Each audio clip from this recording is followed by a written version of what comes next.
Kurumzari, yang biri punangpo, channel si Mike di ahan magtada taram nusari. Nasisi mayam loy fawo yang biyo, yang biraga adomna kari kari lausan baya bage, aduga adomna tau baya ba kari kari tau baya bage haba du gimtana katang kanan se. Haidu nasi video si semjak pani aduga video itu topik si adomna am nuai gani kali. Maram di kai no hakanda koin Arotpa video hai si kari no hakanda adomna tau boda batawag ni. Adomna ikoin na tau boda batawag ni. Adu di kai hakanda. Koi senja thamjari amna kan khale warini office amda changaju adagi company amda changaju warini koina changduri bedu che chang tana amda changaju pesa changoi da bada pesa chabi ba haiba tare koi gi department da leiba phami ba singdun marta gi chaba yaw ba haib tare si cover da sudum yaw pa thengnare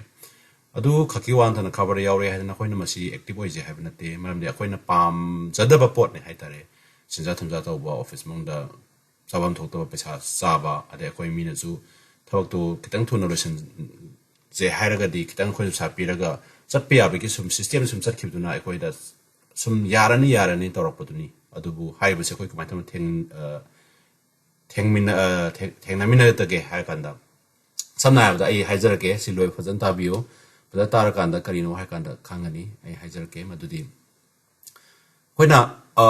department am change changka jada koina camera se adon pai ba mobile camera se koi video namge have ji phone number ya de sima da kumai koi video namu da ke phone na ta bida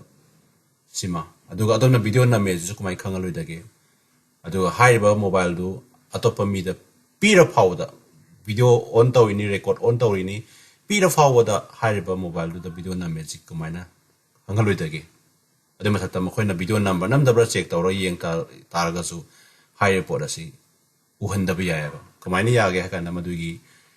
oibe ya ba oitok ya ba do ai thamake aduga hojisi hai posina oira kanda adungi sinja thamja tori ba lopa yang khai bor chamor kwa gi mina cha gi mina churki mina cha ba da phawo mi du su akoina hai ba video du record tor matung da social media thado ga magi lifelong man taw jarak pa thabaka do thada pa phawo ya ba mai tor viral chalala aduna trigger di ko sinja thamja thing manga moi adu mun tabio ai demonstration oina di tor zaroi kamai ta una kanda adomna ta godab ji keno kanda adomna app ma download to gani koi Google Play Store digi app si download tor matung da adomna ta godab si hai ba app si hai to bi gani ko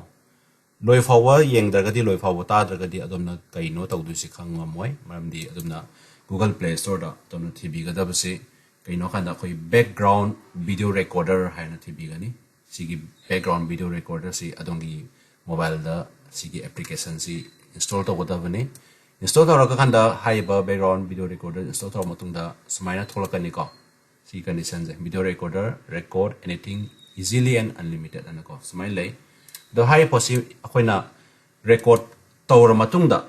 adongi mobile si da amuk hai riba app si muna tabiyo hai ji kai no kanda adomna tahodra ga di kai no khangoi du ne ba hai riba app si adomna adongi mobile du da hai to godab ne ba ko adongi mobile du da hai ba app si download tor matung da adongi mobile da hai to bi gani hai to bi ra matung da hai riba hai to ro pot asi adomna ko mai to na mu khoi gi aung puthora ka da ge hai kan da hai riba jiki background video recording hai ba app ma ming se adomna Google Play Store da nataba khoi gi jiki Play Store ji khoi changi do Google Play Store gi changi do adu dei da hai riba app asi nambi kan da adu dagi so dum open to ya samaina nangi mobile adongi mobile du da hai to bagi ya bagi setting ama lejare ko adongi mobile du da device du da hai to ya bagi any app hai to ya bagi hai to virus hanba da second da adongi app si putho ge ha ta ri ka to tare Play Store du sangbiro ba adongi mobile Play Store sangbiraga hai ri ba jiki khona pijagri ba keno do sangbiro ba si recorder se ko adomaina changbiragani changa matungda hai ba pot asi background video recorder si silere ko ai project screen mangda longtho thami sini background video recorder si download to biro aduga hai ba pot asi app si hai to biro adu hai to ro pot tu aina anytime put hokari ka to butare Google Play Store leje ko Google Play Store da adomna changa ga hai ba background video recorder search to matam da thoklani madudi open to biro tor matung da hai any adom na namning ba video do adongi free crowd hapaga khutna pairaga na to table thamaga any video namningba my voice video konana hariba du number yarni adom akoina kayma phare nang check tawge na khalle check to kanda hariba adom video nammi have moini yengdu adongi device yaoraба camera to khatane moini yengdu adu record to dabra atra gallery to da hariba video record to pose mana pharaga su hariba si gallery to changwai gallery to yaoroi gallery to songthoroi maramdi hariba app asigi manungda adom store da yaor legane adu hariba sa adom darka oira kanda adom hajiki hariba app se hangaga hariba record tawriba singdo muthatke on tawge off tawge hariba adom topic ga tamne adu hariba post ke daw tai adom na hariba app si download tor matungda sijinaba yai yade aduga masi kumaina haigadage haijangadage habde adom tawbiyo ai demonstrate sadi tawsararoi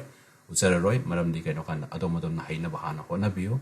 haira kanda haiba fc sijinaba tangai phadaba lai maramdi hoji khoi manipur da seja thumja yam kalle haije ko lopayen khai gi bu wairo chama gi bu lising gi bu wairo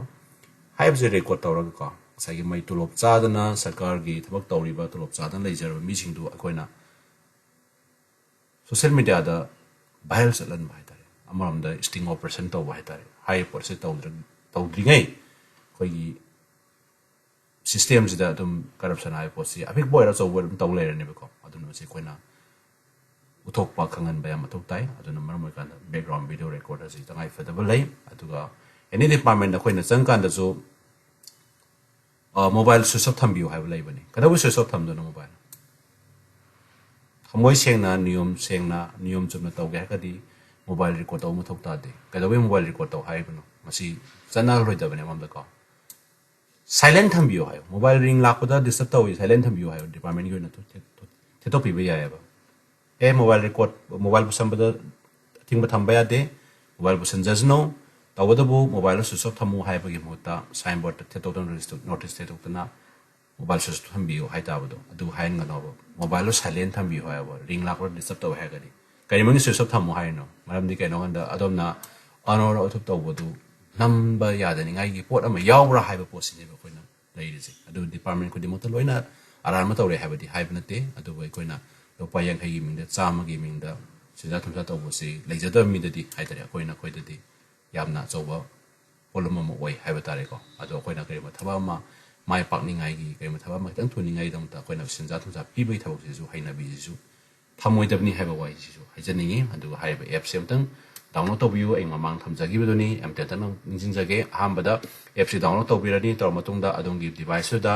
height app height tawna bagi setting yawbani hana app si height tawbiro aduga any haiba app si puthok haigadi kadorni google play store da amchangbi ni changaga haiba background video recorder haije si tbiro hilaise tbiro si thira matungda songthorani songthorkana adudagi mo on tor matungda kamaina record tawdage adu haiba si gallery da save toro leiroi adongi mai kano se hai background video recorder hai apps ki manung da yaoraga laini adona record taw se ko adona share taw ge download taw ge natraga